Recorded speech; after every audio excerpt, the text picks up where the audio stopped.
Kita sampai pada permasalahan yang ke-42.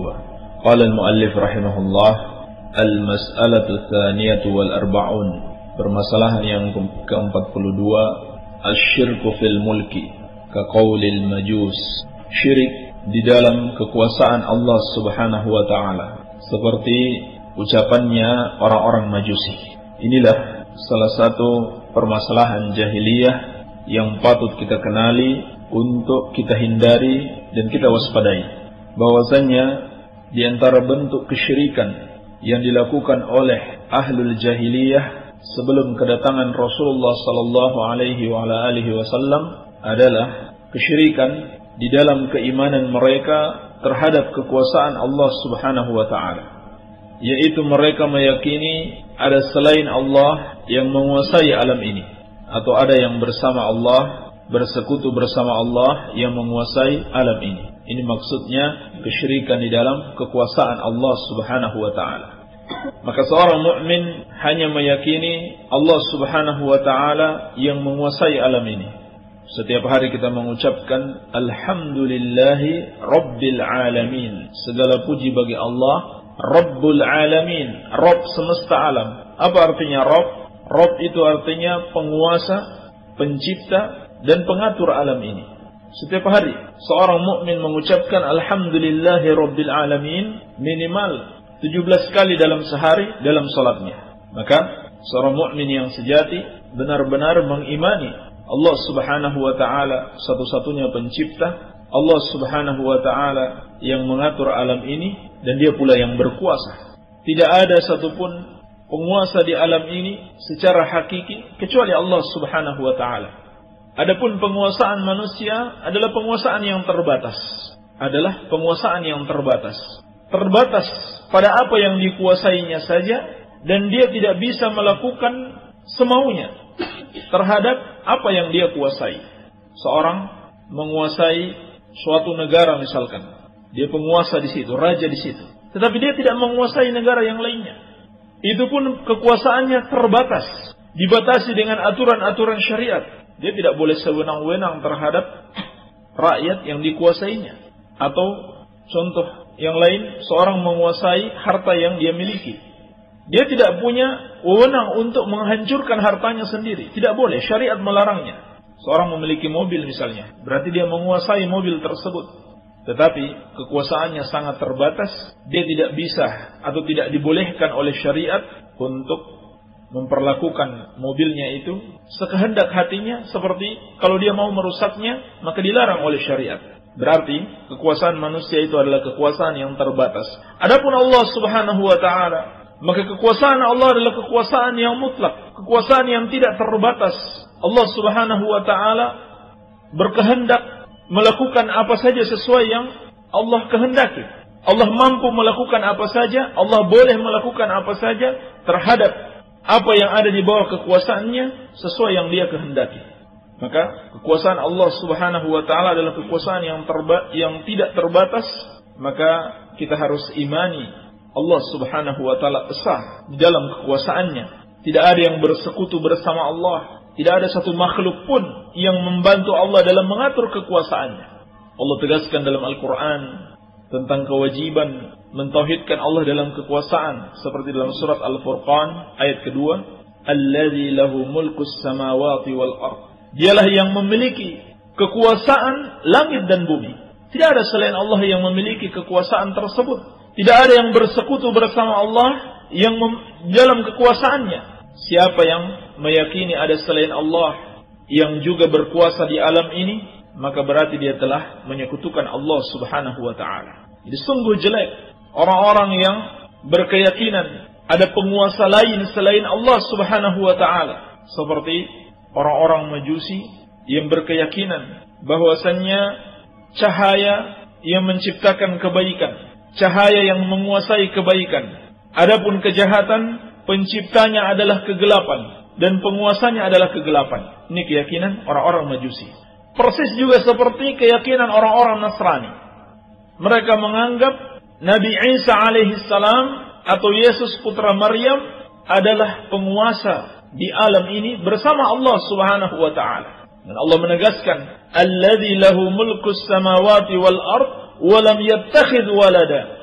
Dialah Allah yang menguasai langit dan bumi dan dia tidak menjadikan seorang makhluk pun sebagai anaknya. Ini bantahan kepada kaum musyrikin dari kalangan Kristen atau Nasrani yang mengatakan Nabi Isa alaihi salam sebagai anak Allah. Demikian pula orang-orang Yahudi yang mengatakan Uzair sebagai anak Allah. Jadi sebetulnya orang-orang Nasrani ini hanya ikut-ikutan kepada orang-orang Yahudi. Orang Yahudi mengatakan Uzair ibn Allah, Uzair anak Allah. Orang Nasrani tidak mau kalah. Mereka juga mengatakan Isa adalah atau Yesus adalah anak Allah Subhanahu wa taala. Maka Allah menafikan hal ini. Allah katakan walam yattakhidh walada walam yakun lahu syarikun fil mulk. Allah tidak menjadikan makhluknya sebagai anak dan tidak ada sekutu baginya dalam kekuasaan. Wa khalaqa kulla syai'in faqaddarahu taqdira. Dan Allah menciptakan segala sesuatu dan Allah mentakdirkannya. Ayat ini menjelaskan kepada kita, yakni surat Al-Furqan ayat kedua, bahwasannya tidak ada sekutu bagi Allah Subhanahu wa taala di dalam kekuasaannya. Termasuk perendahan makhluk terhadap Allah Subhanahu wa taala apabila mereka meyakini ada selain Allah Subhanahu wa taala yang menguasai alam ini atau yang bersekutu bersama Allah di dalam menguasai alam ini, seperti keyakinan orang-orang Majusi dan keyakinan orang-orang Nasrani terhadap Nabi Isa alaihi salam. Kata beliau, kaqaulil majus, seperti ucapan orang-orang Majusi. Majusi ini adalah suatu agama yang berada di negeri Persia, dan penyembah api.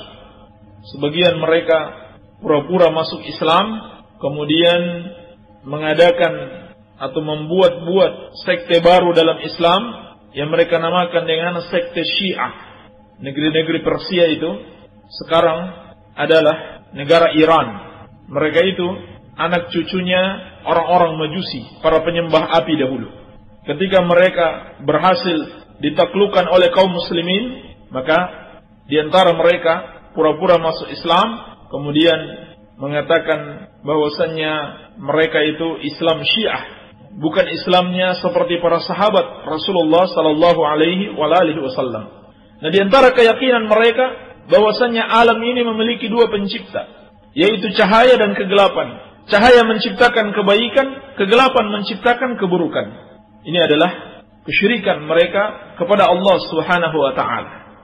Maka Allah Subhanahu wa taala telah membantah mereka, walam yakun lahu syarikun fil mulk wa khalaqa kulla syai'in faqaddarahu taqdira.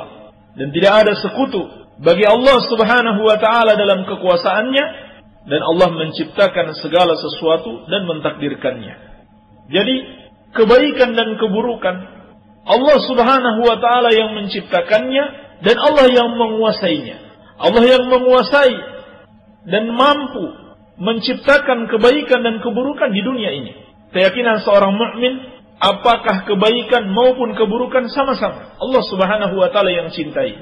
Allah Subhanahu wa taala yang menciptakannya. Jangan kita katakan kebaikan itu ciptaan Allah, keburukan itu ciptaan setan. Tidak, sama-sama Allah Subhanahu wa taala yang menciptakan. Oleh karena itu, wa an tu'mina bil qadari khairihi wa syarrihi. Di antara rukun iman, tonggak keimanan yang harus diyakini oleh seorang mukmin adalah beriman dengan takdir Allah, dengan ketetapan Allah baik dan buruknya. Bukan baiknya saja, tetapi baik dan buruknya Allah Subhanahu wa taala ciptakan. Hanya bedanya, kalau makhluk berbuat yang buruk, berbuat yang jelek, kita katakan makhluk ini jelek. Ada seorang akhlaknya buruk, keburukan yang suka dia lakukan, kita katakan makhluk ini buruk. Tetapi ketika Allah menciptakan keburukan, kita tidak mengatakan Allah itu buruk. Kenapa? Karena hakikat yang Allah Subhanahu wa taala ciptakan, sebetulnya di balik keburukan itu ada kebaikan. Dan kebaikan itulah yang Allah inginkan, bukan keburukannya. Ini yang harus dipahami. Iya. Jadi kita pahami, kita yakini Allah Subhanahu wa taala yang menciptakan keburukan. Tetapi kita tidak menyandarkan keburukan itu kepada Allah. Tidak boleh kita mengatakan Allah berbuat buruk. Atau Allah itu buruk karena menciptakan keburukan. Allah menciptakan kekafiran. Allah menciptakan makhluk-makhluk yang kafir, makhluk yang jahat. Allah ciptakan perbuatan-perbuatan mereka. Seluruh perbuatan makhluk di dunia ini adalah ciptaan Allah. Harus kita yakini. Kalau kita meyakini bukan ciptaan Allah, berarti kita telah menyekutukan Allah. Hanya saja Allah ciptakan keburukan itu bukan karena keburukan itu sendiri. Tetapi karena apa? Karena kebaikan yang ada di balik itu. Karena kebaikan yang ada di balik itu. Sehingga kalau makhluk berbuat buruk, kita katakan buruk. Tetapi ketika Allah menciptakan keburukan, kita tidak katakan Allah itu buruk. Atau Allah berbuat buruk. Kenapa? Karena hakikat yang ada di balik itu adalah kebaikan. Dan bukan karena keburukan Allah ciptakan keburukan, tetapi karena kebaikan. Kalau Allah ciptakan adanya kekafiran, bukan karena Allah menginginkan kekafiran, tetapi yang Allah inginkan lawan dari kekafiran, yaitu iman. Kalau tidak ada kekafiran, maka tidak ada iman. Kemudian ada dakwah kepada Allah Subhanahu wa ta'ala, amal saleh. Ini yang Allah inginkan. Bahkan ada jihad di jalan Allah. Ini yang Allah inginkan, bukan kekafiran itu sendiri. Sebagaimana Allah ciptakan adanya musibah-musibah yang menimpa manusia, bencana dan bala Allah timpakan kepada manusia, bukan karena musibah itu sendiri yang Allah inginkan, tetapi hikmah di balik musibah. Sebagaimana firman Allah, "Zaharal fasadu fil barri wal bahri bima kasabat aydin nas, liyudhiqahum ba'dal ladzi 'amilu la'allahum yarji'un." Telah nampak kerusakan di langit dan di bumi, di daratan dan di lautan. Kenapa? Disebabkan dosa-dosa manusia. Disebabkan dosa-dosa yang dilakukan oleh tangan manusia. Untuk apa Allah Subhanahu wa ta'ala menciptakan musibah di daratan dan di lautan? Liyudhiqahum ba'dal ladzi 'amilu, agar Allah merasakan kepada mereka sebagian dari yang mereka kerjakan. Jadi cuma sebagian saja, belum semuanya. Ini hikmahnya, ini tujuannya. Bukan Allah inginkan keburukan bagi mereka, justru sebaliknya. Liyudhiqahum ba'dal ladzi 'amilu, agar Allah merasakan sebagian dari yang mereka kerjakan, la'allahum yarji'un, agar mereka bertobat. Jadi Allah inginkan kebaikan di balik kejelekan-kejelekan, keburukan-keburukan yang Allah Subhanahu wa ta'ala ciptakan. Iya. Bahkan manusia juga kadang-kadang harus melakukan sesuatu yang tidak dia sukai. Kenapa? Karena ada hikmah di balik itu. Demikian pula Allah Subhanahu wa ta'ala menciptakan sesuatu yang tidak Allah cintai. Allah menciptakan iblis. Allah menciptakan orang-orang kafir yang tidak Allah cintai. Kenapa? Karena hikmah di balik itu. Terkadang kita harus minum obat, padahal obatnya pahit. Tidak ada yang suka makan yang pahit. Tetapi kita harus melakukannya. Kenapa? Karena kita harapkan sesuatu kebaikan di balik itu. Apa itu? Kesembuhan. Bahkan terkadang kita rela anggota tubuh kita dipotong, diamputasi. Tidak ada yang pingin anggota tubuhnya dihilangkan. Tetapi terkadang dia harus melakukannya. Kenapa? Karena kebaikan yang ada di balik itu, yaitu kesehatan, kesembuhan dari penyakitnya. Demikian pula Allah Subhanahu wa ta'ala menciptakan keburukan bukan karena Allah menginginkan keburukan, tetapi karena kebaikan di balik itu. Oleh karena itu, kita tetap meyakini kebaikan dan keburukan, perbuatan manusia seluruhnya, baik dan buruknya, adalah ciptaan Allah Subhanahu wa ta'ala.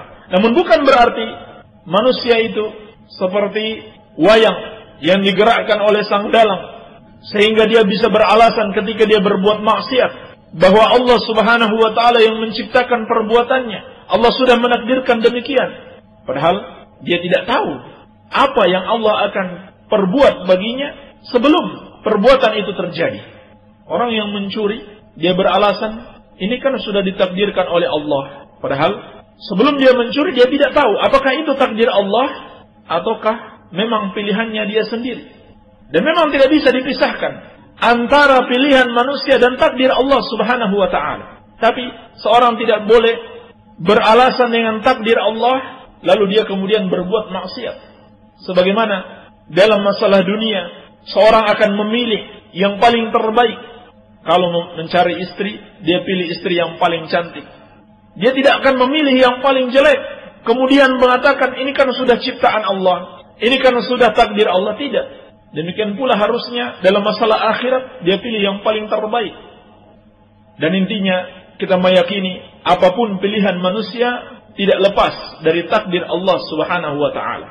Maka kita harus meyakini Allah Subhanahu wa taala yang menguasai dan menciptakan segala sesuatunya yang ada di muka bumi ini.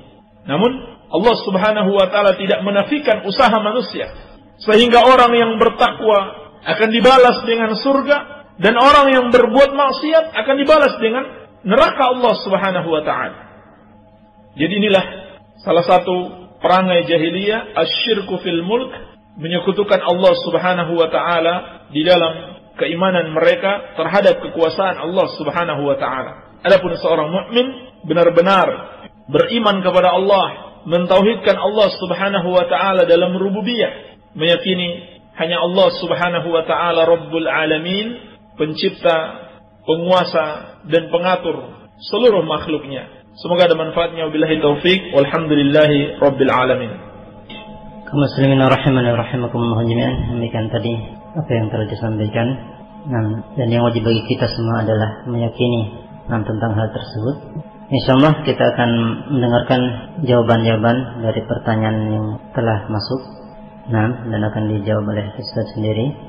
Bagi Anda, kami ingatkan kembali, yang memiliki pertanyaan, kami persilakan Anda kirimkan pertanyaan Anda ke nomor 085353 020304. 085353 020304. Dan langsung saja kita akan simak jawaban-jawaban yang akan disampaikan.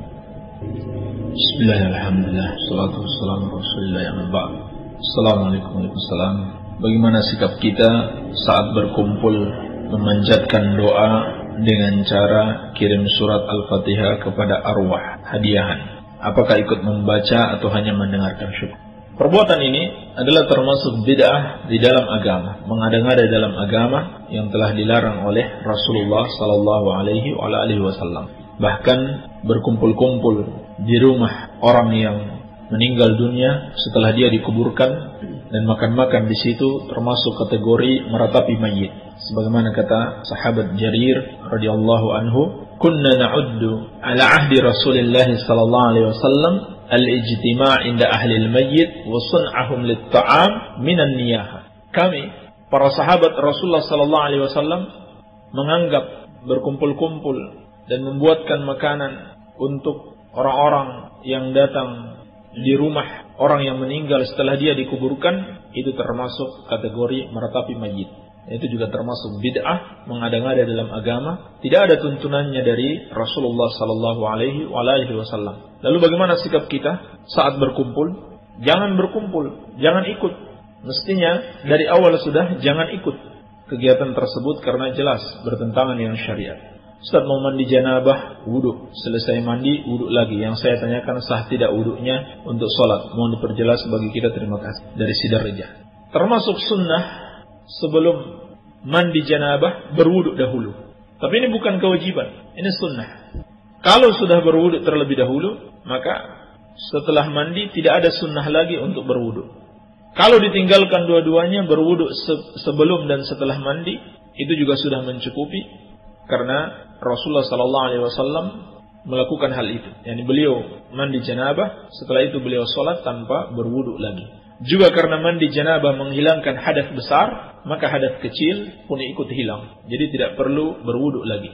Kalau seorang mau berwudu sebelum mandi, maka ini yang disunahkan. Kecuali setelah mandi kemudian batal wudunya, seperti dia buang angin, maka harus dia berwudu lagi. Baik. Akhi sampaikan sama Ustaz, jawab sekarang ya. Mau kurban tapi belum akikah, mana yang lebih afdal?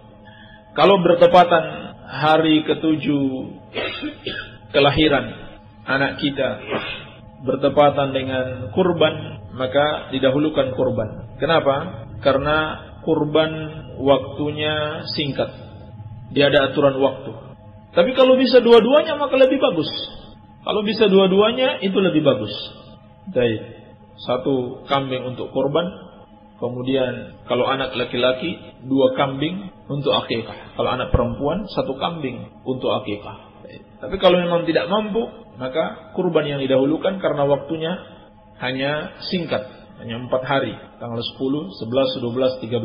Adapun akikah, pendapat yang benar, yang kuat dari pendapat para ulama, boleh dia lakukan setelah hari ke-7 kapan saja ketika dia sudah mampu. Namun disunahkan yang paling afdal pada hari ke-7.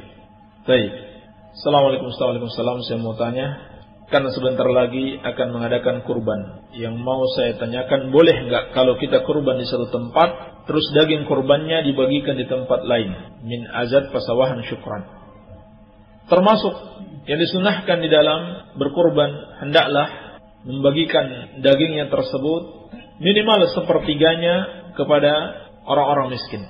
Dan sudah sepatutnya orang-orang miskin yang didahulukan adalah yang berada di lingkungan kita. Dan telah dimaklumi di antara hikmah syariat adanya syariat kurban ini, dan dibagi-bagikan dagingnya kepada fakir miskin untuk menguatkan hubungan antara si kaya dan si miskin. Sehingga kalau kita berkurban lalu orang miskin yang ada di sekitar kita tidak kebagian, tentunya bukan menguatkan hubungan, malah bisa sebaliknya. Masa saya tidak dapat terus orang yang jauh dapat. Baik.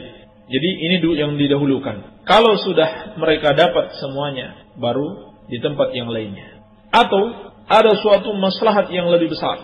Suatu maslahat yang lebih besar, misalkan daerah lain itu lebih membutuhkan, maka mereka yang didahulukan. Wallahu a'lam. Pak Ustaz, bagaimana cara kita bergaul dengan orang yang suka mabuk-mabukan? Adi dari Banjar. Jangan bergaul dengan mereka, tapi bergaulah dengan orang-orang saleh. Sebab sedikit banyak kalau kita bergaul dengan orang-orang yang jelek akan berpengaruh kepada kita, sadar atau tidak sadar. Oleh karena itu Nabi sallallahu alaihi wasallam mengingatkan, al-mar'u 'ala dini khalili falyanzur ahadukum man yukhalil. Seorang itu tergantung sahabat dekatnya. Bagaimana agamanya, bagaimana akidahnya, bagaimana akhlaknya, tergantung sahabat dekatnya. Maka lihat-lihat siapa yang kalian jadikan sahabat dekat. Maka tidak boleh bergaul dengan orang-orang yang suka melakukan kemaksiatan. Tetapi kita nasihati mereka agar meninggalkan kemaksiatannya. Ustaz, siapakah yang membunuh Utsman bin Affan? Yang membunuh Utsman bin Affan adalah kaum Khawarij. Yang pada masa Ali bin Abi Thalib radhiyallahu anhu, mereka kemudian memisahkan diri dari pemerintahan Ali bin Abi Thalib. Mereka itulah para pembunuh Utsman bin Affan radhiyallahu taala anhu. Ustaz, jika seandainya seseorang ketiduran sholat subuh sampai keluar cahaya matahari, apakah harus sholat ketika ingat walaupun ada cahaya matahari, dan sahkah sholatnya? Harus dia sholat ketika dia terbangun atau ketika dia ingat walaupun sudah habis waktunya. Pada sholat subuh walaupun sudah matahari terbit, bahkan walaupun sudah masuk waktu duhur. Kalau memang dia baru bangun atau dia baru ingat ternyata belum sholat subuh, saat itu dia sholat subuh. Dan Nabi SAW bersabda, man nama an sholatin aw nasiyaha falyaqdiha idza dzakaraha. Barang siapa yang tertidur dari suatu sholat atau dia lupa, maka hendaklah dia mengerjakannya ketika dia ingat. Ini jelas. Ustaz mau tanya, sholat sunnah 2 rakaat bagi kedua mempelai yang lebih afdal sholat dilakukan langsung setelah akad atau ketika mau berhubungan? Mohon penjelasannya Ustaz, jazakumullah khair. Ketika setelah akad. Ini yang dicontohkan para sahabat Rasulullah sallallahu alaihi wasallam, dilakukan setelah akad, sholat 2 rakaat termasuk sunnah. Mengapa setiap aku mencoba menjalankan apa yang ada dalam Al-Quran dan Sunnah, selalu aja banyak orang yang enggak suka, aku jadi minder? Itu sudah ketetapan Allah. Ketika kita mau mengikuti kebenaran, akan banyak orang yang menentang, yang tidak suka kepada kita. Nabi Allah Subhanahu wa taala berfirman, "Wa kadzalika ja'alna likulli nabiyyin aduwan syayatinal insi wal jin yuhi ba'dhum ila ba'din zukhrufal qawli ghurura." Demikianlah kami telah jadikan bagi setiap nabi itu musuh. Mereka itu adalah para syaitan dari kalangan manusia dan dari kalangan jin. Mereka saling membisikkan bisikan-bisikan yang menipu. Ini sudah ketetapan Allah. Siapapun yang mau mengikuti jalan para nabi dan rasul, maka dia akan mendapatkan musuh. Dan musuh-musuh itu adalah syaitan. Dan syaitan bukan hanya dari kalangan jin, tetapi juga syaitan dari kalangan manusia. Maka inilah namanya kesabaran. Inilah hakikat kesabaran diperlukan dalam menjalankan perintah Allah dan menjauhi larangan-larangan Allah Subhanahu wa taala. Jangan kita karena takut kepada manusia, karena minder kepada manusia, lalu kita meninggalkan Al-Quran dan As-Sunnah. Dan tidak perlu minder. Seorang yang minder ketika menjalankan Al-Quran dan Sunnah menunjukkan kelemahan imannya. Dia harus berusaha untuk tetap menjalankan Al-Quran dan As-Sunnah, bahkan mengajak orang-orang yang tidak suka itu untuk mengikuti yang hak dan meninggalkan yang batil. Jadi tidak perlu minder. Kenapa orang berbuat maksiat tidak minder, sedangkan orang yang mengikuti kebenaran minder? Maka perlu kita menguatkan iman kita dengan menuntut ilmu dan bergaul dengan orang-orang yang saleh agar kita semakin kokoh dalam keimanan sehingga tidak minder lagi. Baik. Bagaimana mendidik anak supaya jadi anak penurut? Di antaranya dengan keteladanan. Kita didik anak kita dengan meneladani hal-hal yang baik kepadanya. Demikian pula memerintahkan anak tersebut sebagaimana perintah Allah dan melarang sebagaimana larangan Allah Subhanahu wa taala. Demikian pula dengan memperhatikan lingkungan pergaulan anak tersebut. Kalau dia bergaul dengan anak-anak yang bandel, yang suka melawan perintah orang tuanya, maka dia akan terpengaruh. Iya. Oleh karena itu, harus diperhatikan lingkungan pergaulan anak-anak tersebut. Demikian pula lingkungan pendidikannya. Hendaklah kita masukkan anak-anak kita di sekolah yang benar-benar mendidik dengan keteladanan, mendidik sesuai dengan tuntunan Al-Quran dan Sunnah Rasulullah Sallallahu Alaihi Wasallam. Dan juga hal yang sangat penting adalah dengan doa, berdoa kepada Allah Subhanahu Wa Taala, semoga anak-anak kita menjadi anak-anak yang saleh. Apakah Rasulullah Sallallahu Alaihi Wasallam ketika lahir sudah dikhitan? Tidak ada hadis yang sahih yang menjelaskan tentang ini. Wallahu a'lam. Apa penyebab runtuhnya khilafah Turki Utsmani? Dan apakah ketika berdirinya khilafah tersebut berada di atas Al-Quran dan Sunnah dan pemahaman salafus saleh? Ketika berdirinya Turki Utsmani, alhamdulillah berada di atas manhaj Ahlus Sunnah wal Jamaah. Ketika mereka meninggalkan manhaj ini, beralih kepada pemahaman sekuler dan tasawuf, inilah dua sebab yang meruntuhkan Turki Utsmani. Beralih kepada pemahaman sekuler dan tasawuf, kecenderungan agama kepada tasawuf, kecenderungan dunia kepada pemahaman sekuler. Dipisahkan antara kehidupan kenegaraan, kehidupan pemerintahan mereka dengan agama. Sementara agama mereka yang mereka amalkan tasawuf, sufi, penyebab runtuhnya khilafah Utsmaniyah. Ditambah lagi mereka menyerang ahlu tauhid. Mereka berbuat zalim dengan menyerang dakwah Syekh Muhammad bin Abdul Wahhab rahimahullahu taala di negeri Saudi Arabia.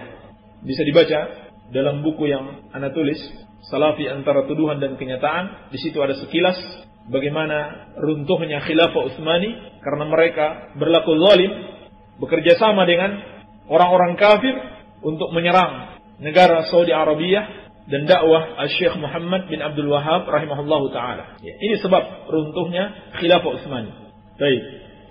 Assalamualaikum Pak Ustaz. Waalaikumsalam. Mau tanya, kalau wudhu salat enggak baca niat itu bagaimana caranya? Dan caranya mengirim doa ke orang yang telah meninggal bagaimana? Mohon kirim lewat SMS. Terima kasih Haryono, Kedung Waringin Langen. Baik. Nanti tolong di SMS.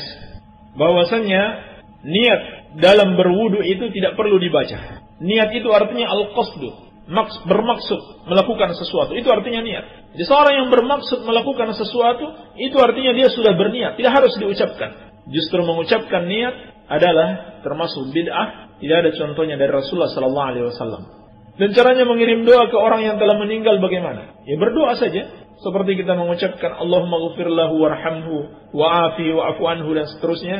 Ya Allah ampunilah dia, ya Allah rahmatilah dia. Seperti itu. Bukan membacakan Al-Quran lalu kita niatkan untuk dikirim ke dia. Ini tidak ada dalilnya. Tetapi kita doakan. Baik. Apakah menggadai sawah yang pada umumnya dilakukan petani sekarang itu boleh? Mohon dijelaskan. Seperti apa yang dimaksudkan? Ini harus jelas pertanyaannya. Tapi ada pertanyaan yang serupa. Bagaimana hukumnya menggadai sawah dan diambil manfaatnya? Ini tidak boleh. Harta gadaian itu tidak boleh diambil manfaat oleh pemiliknya karena dia telah menggadaikan barang tersebut. Dan juga tidak boleh diambil manfaat oleh orang yang meminjamkan uang. Kaidah yang disepakati para ulama, kullu qardin jarra naf'an fahuwa riba. Setiap piutang yang kita dapatkan manfaat darinya, maka itu adalah riba. Ini salah. Kalau ada orang yang menggadaikan barang kepada kita, motor misalkan atau sawah, lalu kita mengambil manfaat, kita pergunakan motor tersebut atau kita memanen sawahnya atau mempergunakan sawahnya tersebut. Ini salah. Ini tidak boleh. Ini termasuk riba. Boleh dengan bagi hasil. Boleh dengan bagi hasil. Dengan bagi hasil yang biasa di masyarakat tersebut. Misalkan pengelola mendapat 70%, pemilik sawah mendapat 30%. Jangan sampai karena dia telah meminjamkan uang, lalu dia merasa, saya harus ambil lebih, 80%. Padahal kebiasaannya 70-30. Maka ini solusinya, dengan bagi hasil. Baik. Kecuali, kalau dalam mengurus sawah tersebut, dengan mengeluarkan biaya, maka boleh diambil sesuai dengan biaya yang dia keluarkan. Tidak boleh lebih. Jadi sama saja. Tidak ada manfaat yang bisa dia ambil. Tapi kalau tanah sawah itu tidak akan rusak kalau tidak dikelola, tidak perlu dikelola. Berbeda dengan binatang, hewan misalkan sapi atau onta, kalau digadaikan, maka ini harus diberi makan. Dan saya tidak tahu kalau tanah, apakah dia akan rusak kalau tidak dikelola. Kalau dia tidak rusak, maka biarkan saja. Tapi andaikan dia akan rusak kalau tidak dikelola, maka dikelola dan boleh diambil sesuai dengan yang dia keluarkan untuk mengelolanya. Tidak boleh lebih daripada itu. Wallahu a'lam. Afwan tanya jadwal kajian di Sidrajah dari Zain Sipari. Ini tolong disampaikan ya. Jadwal kajian di Sidrajah. Insyaallah nanti akan disampaikan. Pak Ustadz, khutbah Jumat boleh diterjemahkan atau tidak? Bahkan harus diterjemahkan. Bagaimana kalau kita khutbah dengan bahasa Arab sementara orang yang mendengarkan tidak memahami? Kan tujuan khutbah itu untuk memberikan nasihat. Kalau kita khutbah dengan bahasa Arab saja, sedangkan orang-orang yang mendengarkan tidak memahami, apa gunanya kita khutbah? Baik. Jadi bahkan harus diterjemahkan agar mereka memahami. Kecuali seperti zikir-zikir kepada Allah, salawat dan doa-doa itu tidak harus diterjemahkan. Bahkan yang lebih afdal dibaca sesuai dengan bahasa aslinya. Apa hukumnya makan burung walet dan sejenisnya, yang cara menangkapnya dengan cara dipancing di udara? Kalau Ustaz ingin bukti silakan datang ke tempat kami di Bulak Lega, Karangkemiri. Wassalam Edi. Insyaallah taala. Hukumnya asalnya halal. Hukum asal dari segala makanan-makanan atau hewan itu hukumnya halal kecuali ada dalil yang mengharapkannya. Kecuali kalau punya orang. Karena biasanya burung walet ini kalau di kampung-kampung ini sebagiannya itu dipelihara ya, di ternak. Ini kalau punya orang jangan dipancing di udara. Jangan mengambil punya orang. Baik. Afwan Ustaz, Assalamualaikum Waalaikumsalam. Ana mau tanya, jika ada orang yang kurban tetapi orang tersebut tidak sholat, hukum amalan kurban tersebut gimana Ustaz? Mohon penjelasannya. Pernah ditanyakan kepada Syekh Ibnu Baz rahimahullah tentang orang yang berpuasa tapi tidak sholat. Maka ini sama hukumnya. Puasanya tidak diterima, kurbannya juga tidak diterima. Kenapa? Karena dia melakukan amalan kekafiran. Nabi SAW bersabda, Bainar rajulu bainas syirki wal kufri tarkus salah. Batas pemisah yang membedakan antara seseorang dengan kekafiran dan kesyirikan adalah meninggalkan salat. Dan amalan orang yang melakukan kekafiran itu tidak diterima. Ma mana'ahum an tuqbala minhum nafaqatuhum illa annahum kafaru billahi wa birasulih. Tidak ada yang menghalangi diterimanya sedekah mereka kecuali karena mereka kafir kepada Allah dan Rasulnya. Maka orang yang tidak salat akan menghapuskan seluruh amalan-amalannya. Kenapa?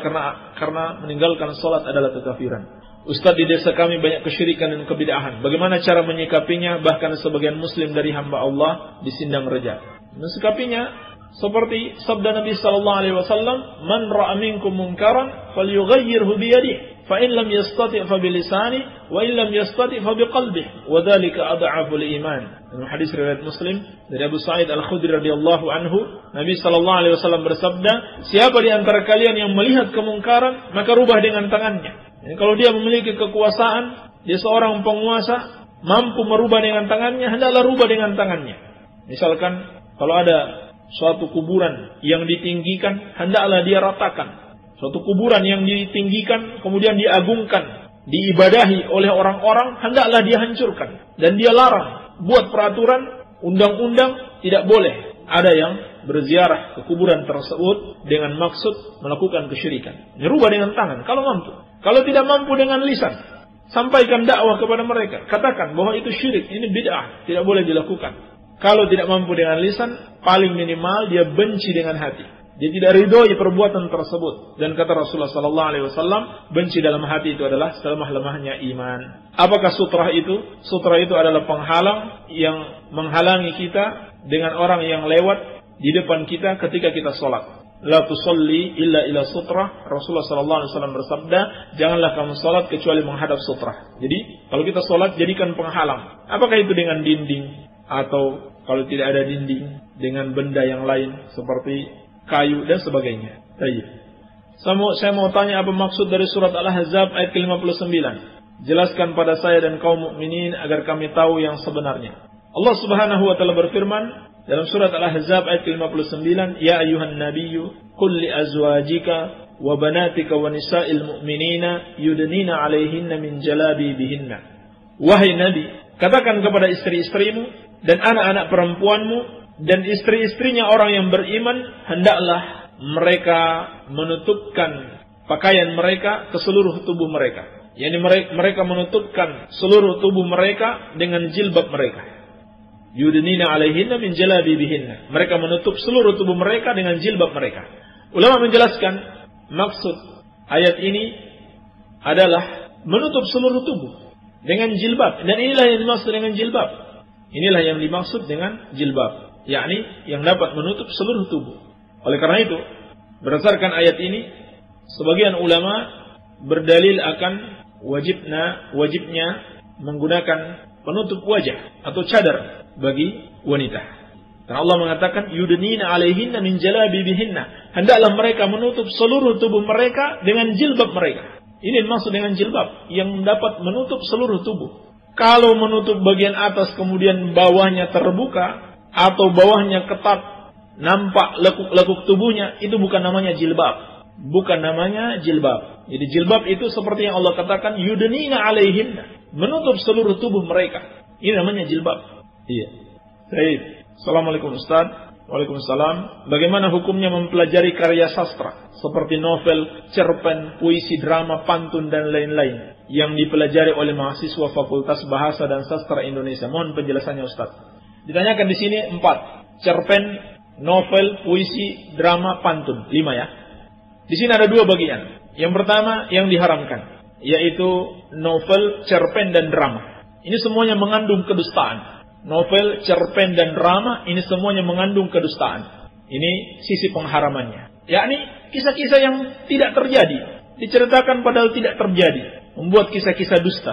Dan ini dibenci oleh para ulama. Dan inilah salah satu sebab munculnya hadis-hadis palsu. Dulu di zaman salaf ada namanya al-qassas, para tukang dongeng, tukang cerita.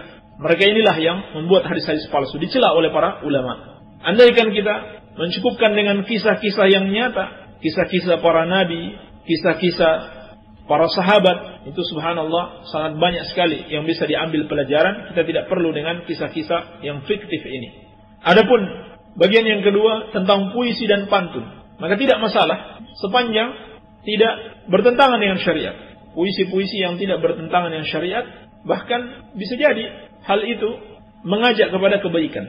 Rasulullah sallallahu alaihi wasallam atau di kalangan para sahabat ada yang terkenal dengan keahliannya dalam syair seperti Hassan bin Thabit dan Abdullah bin Rawaha radhiyallahu taala anhuma. Tapi syair-syair mereka, puisi-puisi mereka itu mengajak kepada kebaikan, bukan mengajak kepada kemaksiatan. Baik. Kalau nasihat saya, jangan belajar di fakultas seperti ini. Pilih fakultas yang lain, kedokteran kayak yang bermanfaat. Ini bahasa Indonesia, enggak belajar pun bisa tahu. Baca buku saya sudah bisa tahu, nggak perlu duduk di bangku sampai secara mendalam dipelajari. Artinya bukan maksud kita nggak boleh belajar, tapi pilih pelajaran yang lebih bermanfaat. Iya. Kalau jadi dokter kan manfaatnya sangat besar sekali, dan tentunya yang lebih bermanfaat kalau seorang mempelajari ilmu syar'i. Dan terdapat kisah Imam Syafi'i rahimahullahu taala. Imam Syafi'i di masa mudanya itu juga dikenal sebagai ahli bahasa, ahli syair, sebagai seorang sastrawan. Dia menghafal syair-syair, mempelajari sastra Arab. Lalu dinasihati oleh para ulama, andaikan kamu belajar agama, kamu belajar ilmu syar'i, maka manfaatnya akan lebih besar. Maka sejak itu beliau tinggalkan semua syair-syair tersebut, beralih mempelajari Al-Quran dan Sunnah. Hasilnya apa? Hasilnya subhanallah sampai hari ini kita masih menikmati karya Al-Imam Syafi'i. Pelajaran-pelajaran beliau, fatwa-fatwa beliau bermanfaat terus walaupun setelah kematian Imam Syafi'i rahimahullahu taala. Baik. Pak Ustaz, aku dari ujung gagap Kampung Laut. Masya Allah. Alhamdulillah. Betul-betul ini sampai sana ya. Mau tanya, jika bayi lahir mati dalam kandungan, apa perlu disolatkan? Dari Pak Rahmat. Telah kita jelaskan, penjelasan Syekh Ibnu Utsaimin rahimahullahu taala, kalau dia meninggal setelah 4 bulan, yakni setelah ditiupkan ruh, maka disolatkan. Dimandikan, dikafani, dan dikubur di pekuburan kaum muslimin. Baik. Adapun kalau dia meninggal sebelum itu, belum ditiupkan ruh, maka tidak perlu disolatkan. Assalamualaikum Pak Ustaz. Waalaikumsalam. Ana ingin tahu cara solatnya Rasulullah sallallahu alaihi wasallam, bisa lewat SMS karena tidak punya radio. Jazakumullah khair. Wassalamualaikum Darwanto. Wa jazakumullah khair. Waalaikumsalam. Ini menjelaskan tata cara solat Rasulullah sallallahu alaihi wasallam, tentunya tidak mungkin dalam SMS saja karena panjang dan butuh dijelaskan. Kita harapkan Pak Darwanto mau hadir di sini untuk belajar, ya, sama-sama belajar. Atau insyaallah taala akan kita hadiahkan buku tentang tata cara salat Rasulullah sallallahu alaihi wasallam. Silakan saja datang. Ustaz, ketika saya sedang salat, anak saya yang masih balita bolak-balik di hadapan saya.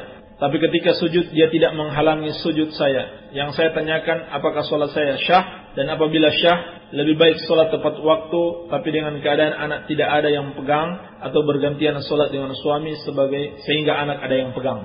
Pernah ditanyakan kepada Syekh Ibnu Utsaimin rahimahullahu taala, maka beliau menjawab bahwa salatnya tetap sah dan tidak mengapa hal tersebut karena anak itu belum balik. Tapi beliau menasihatkan hendaklah anak itu disibukkan dengan satu permainan agar dia tidak mengganggu salat orang tuanya. Baik. Kemudian, apakah lebih baik salat dalam keadaan seperti itu tepat waktu atau menunggu suami selesai salat? Maka lebih baik menunggu suami setelah selesai salat dan bergantian. Kenapa? Karena kalau seperti itu kita tidak akan khusyuk dalam salat. Iya. Sebab khusyuk di dalam salat itu merupakan ruhnya salat. Sangat penting di dalam salat. Baik. Maaf nih, kalau khutbah coba jangan ngarang, jangan ngaco. Ingat, Allah itu Maha Pengasih dan Maha Penyayang. Saya katakan di mana itu yang ngarang dan mana itu yang ngaco. Coba tunjukkan di mana itu yang ngaco. Dan Allah Maha Pengasih lagi Maha Penyayang. Dikabarkan dalam surat Maryam ayat ke-88. Wa qalu ittakhadha ar-rahmanu walada. Tentang orang-orang yang menjadikan Allah bagaikan makhluk yang memiliki anak. Dan mereka mengatakan Allah itu Maha Penyayang. Mereka mengatakan ittakhadha ar-rahmanu walada. Allah yang Maha Rahman, yang Maha Penyayang menjadikan anak. Itu kata mereka. Maka kata Allah kepada mereka, laqad ji'tum syai'an idda. Kalian telah mendatangkan sesuatu yang sangat buruk. Takadus samawati yatafattarna minhu. Hampir-hampir langit pecah karena ucapan yang buruk tersebut. Wa tanshaqqul ardu, dan bumi terbelah. Wa tahirrul jibalu hadda an da'u lirrahmani walada. Serta gunung-gunung runtuh karena mereka mengatakan Allah yang Maha Penyayang itu memiliki anak. Ini ucapan yang ngaco, ini yang ngarang, yang Allah sangat murka. Ini mana ucapan kita yang ngaco dan mana yang ngarang? Soal Trinitas hanya Allah yang berhak menjelaskan. Benar, hanya Allah yang berhak menjelaskan, dan Allah telah jelaskan dalam Al-Quran, laqad kafara alladziina qalu innallaha tsalitsu tsalatsa. Dalam surat Al-Maidah Allah katakan, sungguh telah kafir orang yang mengatakan Allah itu satu di antara yang tiga. Jadi jelas Allah telah mengkafirkan orang-orang yang berakidah Trinitas. Kemudian penanya ini juga mengatakan, dan Muhammad pun mempercayainya. Ingat, Nabi Muhammad belajar pada ahli kitab, bukan pada Al-Quranul Karim. Ini ucapan yang ngaco, ini kedustaan. Iya, mengada-ngada. Padahal semua orang tahu, bahkan diakui oleh orang-orang kafir, walaupun mereka anggap itu sebagai kekurangan, bahwa Nabi sallallahu alaihi wasallam adalah an-nabiyul ummi. Seperti kata Allah dalam Al-Qur'an, alladzina yattabi'una ar-rasula an-nabiyyal ummiyya. Orang-orang yang mengikuti Rasul, Nabi yang ummi. Apa arti Nabi yang ummi? Nabi yang tidak bisa baca tulis. Bagaimana dikatakan dia belajar dari Alkitab? Bagaimana dikatakan beliau belajar dari Injil dan Taurat, padahal dia tidak bisa baca tulis? Maka ini sebagai bukti bahwa Nabi sallallahu alaihi wasallam benar-benar menerima wahyu.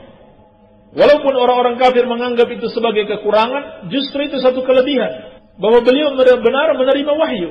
Sebab tidak bisa dibilang dia belajar dari Alkitab, dari Injil dan Taurat, karena baca saja tidak bisa. Baca tulis Arab tidak bisa, apalagi dengan bahasa Ibrani.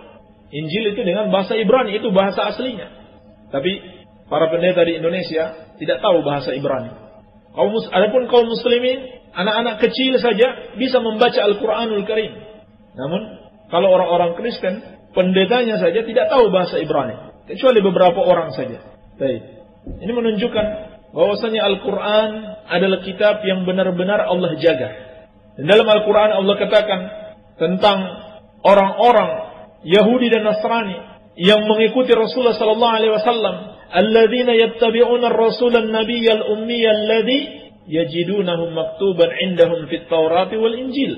Mereka mengikuti Rasul Nabi yang ummi, yang tidak bisa baca tulis, yang mereka dapatkan tertulis di dalam Taurat dan Injil. Inilah hakikatnya. Kalau mereka benar-benar beriman dengan Taurat dan Injil, mereka akan dapati. Kalau masih asli, kalau Injil mereka itu masih asli sebagaimana dia diturunkan, maka mereka akan dapati bahwasannya telah tertulis nama Rasulullah sallallahu alaihi wasallam akan datang setelah Isa bin Maryam yang harus mereka ikuti. Tetapi kata Allah, "Walamma ja'ahum rasulun min 'indillahi musaddiqun lima ma'ahum nabadha fariqun minal ladzina utul kitaballahi wara'a dhuhurihim ka'annahum la ya'lamun." Ketika datang Rasul kepada mereka dari sisi Allah Subhanahu wa Ta'ala yang membenarkan apa yang ada pada mereka, kenyataannya sebagian dari ahli kitab tersebut, dari orang Yahudi dan Nasrani, melemparkan kitab Allah di belakang punggung mereka, seakan-akan mereka tidak mengetahuinya. Inilah sikap dan sifat orang-orang Yahudi dan Nasrani. Mereka sudah tahu kebenaran Rasulullah sallallahu alaihi wasallam tertulis dalam kitab mereka, tapi mereka menolaknya. Iya. Lalu pertanyaannya, bukankah dalam Al-Quran sudah jelas tidak ada satupun nama yang berkuasa di dalam bumi dan akhirat kecuali Isa Al-Masih? Itu bisa dicari dalam Ali Imran, kalau nggak salah ayat 45 atau 145. Intinya cari aja di Ali Imran, semua ayat juga boleh. Benar, di dalam surat Ali Imran ayat ke-45 Allah katakan, wajihan fid dunya wal akhirah wa minal muqarrabin. Nabi Isa alaihi salam adalah seorang yang wajih di dunia dan di akhirat, dan dia termasuk orang-orang yang didekatkan. Wajih di sini, makna wajih itu bukan artinya penguasa, tetapi maksudnya adalah makana indallah fid dunya wal akhirah. Beliau memiliki kedudukan yang tinggi, sebagaimana para rasul yang lain juga memiliki kedudukan yang tinggi di dunia dan di akhirat. Kenapa? Karena beliau diberikan syariat, diutus sebagai seorang rasul untuk mengajak manusia beribadah kepada Allah. Ini kedudukan yang sangat tinggi. Demikian pula para rasul yang lainnya memiliki kedudukan yang tinggi, karena mereka dimuliakan oleh Allah Subhanahu wa Ta'ala dengan diutus sebagai seorang rasul. Bukan karena mereka menguasai, bukan karena mereka penguasa. Andaikan yang kalian imani sebagai Yesus yang disalib itu adalah penguasa, maka penguasa bagaimana yang tidak mampu melawan orang-orang yang menyalibnya? Itu penguasa seperti apa? Baik. Demikian pula kalau kalian mengimani Yesus atau Nabi Isa alaihi salam sebagai sesembahan kalian, maka silakan buka sejarah kapan Yesus diangkat sebagai Tuhan, kapan beliau diangkat sebagai sesembahan. Silakan lihat dalam sejarah Nabi Isa alaihissalam atau Yesus itu diutus oleh Allah Subhanahu wa Ta'ala kurang lebih 500 tahun sebelum diutusnya Rasulullah sallallahu alaihi wasallam. Dan ini disepakati oleh ahli-ahli sejarah. Kurang lebih 500 tahun lebih setelah diutus, sebelum diutus Rasulullah sallallahu alaihi wasallam.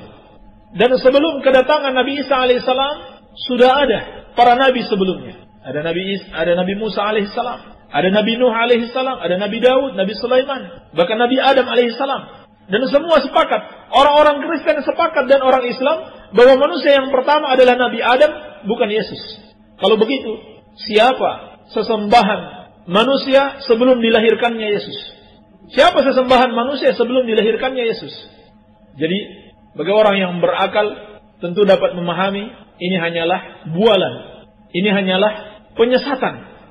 Dan disebutkan dalam sejarah, Yesus diangkat menjadi sesembahan, menjadi Tuhan, itu baru pada tahun 325 Masehi. Jadi 325 setelah beliau lahir, yaitu pada sebuah konferensi yang bernama konferensi Nicea atau Nicea. Bagaimana caranya mereka menentukan Yesus sebagai sesembahan, sebagai Tuhan mereka? Itu melalui kongres. Terjadi perdebatan antara para uskup ini, antara para pendeta. Apakah Yesus itu makhluk ataukah dia sebagai Tuhan? Ternyata perdebatan ini itu tidak mencapai kata kesepakatan. Pada akhirnya apa? Akhirnya di voting. Siapa yang lebih banyak memilih Yesus sebagai Tuhan, maka dia kita jadikan sebagai Tuhan. Jadi Yesus diangkat sebagai Tuhan dengan cara di voting. Maka orang yang berakal tentunya tidak akan menyekutukan Allah Subhanahu wa taala dengan makhluknya. Iya. Ini termasuk kebodohan. Termasuk kebodohan orang-orang yang menyekutukan Allah Subhanahu wa taala. Masih ada beberapa pertanyaan dari penanya yang menganggap Yesus itu sebagai Tuhannya. Insyaallah taala akan kita jawab pada kesempatan yang akan datang. Barangkali ini saja yang bisa kita sampaikan. Semoga ada manfaatnya. Lebih dan kurangnya saya mohon maaf. Subhanakallahumma bihamdika asyhadu an la ilaha illa anta astaghfiruka wa atubu ilaik. Wa sallallahu ala nabiyyina Muhammadin wa alihi wasallam. Walhamdulillahirabbil alamin. Muslimin rahimani wa rahimakumullah jami'an. Demikian tadi apa yang telah kita simak bersama dari jawaban-jawaban yang telah beliau sampaikan. Sangat jelas sehingga semestinya bagi kita yang berakal tidak menutup hati untuk menerima kebenaran yang telah Allah Subhanahu wa taala turunkan kepada Nabi kita Muhammad sallallahu alaihi wasallam. Mudah-mudahan Allah Subhanahu wa taala memberikan kepada kita kesempatan yang terutama taufik dari Allah Subhanahu wa taala sehingga kita bisa menyimak, mengikuti, beribadah sesuai dengan apa yang Allah Subhanahu wa taala kehendaki. Atas segala kekurangannya kami mohon maaf. Dan kami himbau selalu kepada Anda semua untuk menyimak kajian-kajian yang kami siarkan melalui 107,7 FM Radio Da'wah Salafiyah. Demikian, mudah-mudahan bermanfaat. Subhanakallahumma bihamdika asyhadu an la ilaha illa anta astaghfiruka wa atubu ilaik. Sebelumnya kami ada sesuatu yang lupa yang ingin disampaikan. Mengenai kajian di Sidarja, insyaallah anak pribadi mohon maaf ya, belum mengetahui pasti jadwalnya. Kita akan tanyakan kepada operator lain. Kemudian ada pertanyaan dari salah seorang pendengar kita mengenai nomor para operator radio Da'wah Salafiyah. Di antaranya nomor Al-Akh Abu Abdullah Fikri, nomor yang baru di nomor 085353234344. Anda catat nomornya 0853234344. Kemudian nomor anak pribadi 085324833022. 085324833022. Demikian, mudah-mudahan bisa dicatat nomornya. Dan ada nomor operator yang lain. Pada rumah Anda sendiri tidak ingat, insyaallah akan disampaikan sendiri oleh operatornya. Demikian, atas segala kekurangannya kami mohon maaf. Wassalamualaikum warahmatullahi wabarakatuh.